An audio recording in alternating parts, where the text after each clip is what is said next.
manipulation de chimistes pourrait très bien rendre service aux diabétiques. Depuis 2004, l'Institut Charles Sadron planche sur le projet Orail, un projet dont le but est de fabriquer une seringue qui s'avale en transformant l'insuline en comprimé. Première difficulté, trouver le moyen de faire voyager l'insuline dans le corps et lui faire passer deux barrières, l'estomac puis les intestins. La solution, fabriquer autour de l'insuline deux capsules. Encore faut-il trouver les bonnes particules. On cherche à que ces particules protègent bien l'insuline, que cette insuline arrive encore active au niveau du sang, dans l'organisme, et on cherche aussi que ces particules soient totalement absorbées par l'organisme, donc pas de perte, et qu'elles aient une biodisponibilité maximum.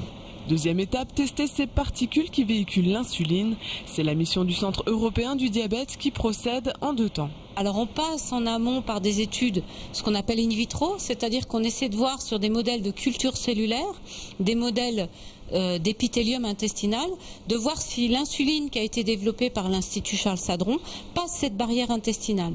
Une fois qu'on a démontré donc que les différents types d'encapsulation qu'ils nous ont proposés étaient capables de passer cette barrière intestinale, en deuxième intention, on va aller voir sur nos animaux si cette insuline, une fois qu'elle est administrée par voie orale, est capable de diminuer la glycémie des animaux.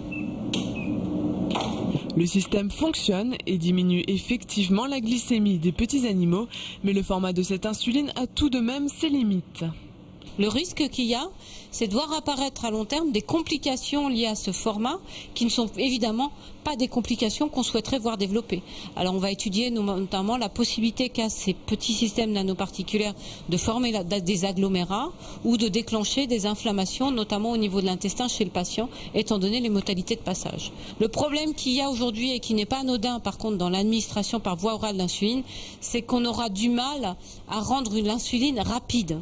C'est-à-dire qu'au moment où le patient va prendre cette insuline par voie orale, le temps de descente de la glycémie va être quand même assez long. Il va falloir s'armer de patience avant que le diabétique puisse abandonner ses injections. Prochaine étape, tester cette insuline encapsulée sur le porc. De longues heures de dosage et de manipulation attendent encore ces scientifiques.